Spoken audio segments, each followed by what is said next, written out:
Halo semuanya, nama saya Retno Handayani, NPM 23.411.157, kelas manajemen 23 bit. Selamat datang di video pembelajaran kali ini. Kita akan membahas mengenai dua fungsi pajak. Risiko ini sering dianggap sepele, padahal bisa menyebabkan kerugian besar jika tidak dikelola dengan baik. Pajak memiliki peran penting dalam penyelenggaraan negara karena menjadi salah satu instrumen utama dalam mendukung pembangunan nasional. Melalui pajak, masyarakat turut berpartisipasi dalam pembiayaan negara. Dua fungsi utama pajak yang paling menonjol adalah fungsi anggaran dan fungsi mengatur, yang keduanya berperan dalam menjaga stabilitas ekonomi dan kesejahteraan masyarakat.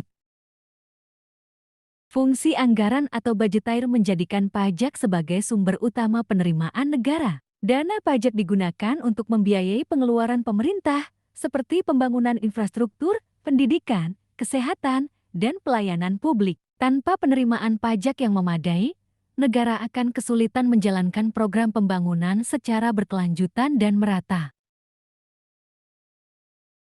Selain fungsi anggaran, pajak juga memiliki fungsi mengatur atau reguleran. Melalui fungsi ini, pemerintah menggunakan pajak sebagai alat untuk mengarahkan kegiatan ekonomi dan sosial masyarakat. Kebijakan pajak dapat mendorong investasi, mengendalikan konsumsi, serta mengatur kegiatan usaha agar sesuai dengan tujuan pembangunan nasional. Dengan adanya fungsi anggaran dan fungsi mengatur, pajak tidak hanya berperan sebagai sumber pendapatan negara, tetapi juga sebagai instrumen kebijakan publik. Pemahaman terhadap kedua fungsi ini diharapkan dapat meningkatkan kesadaran masyarakat akan pentingnya membayar pajak sebagai kontribusi nyata bagi kemajuan dan kesejahteraan bangsa.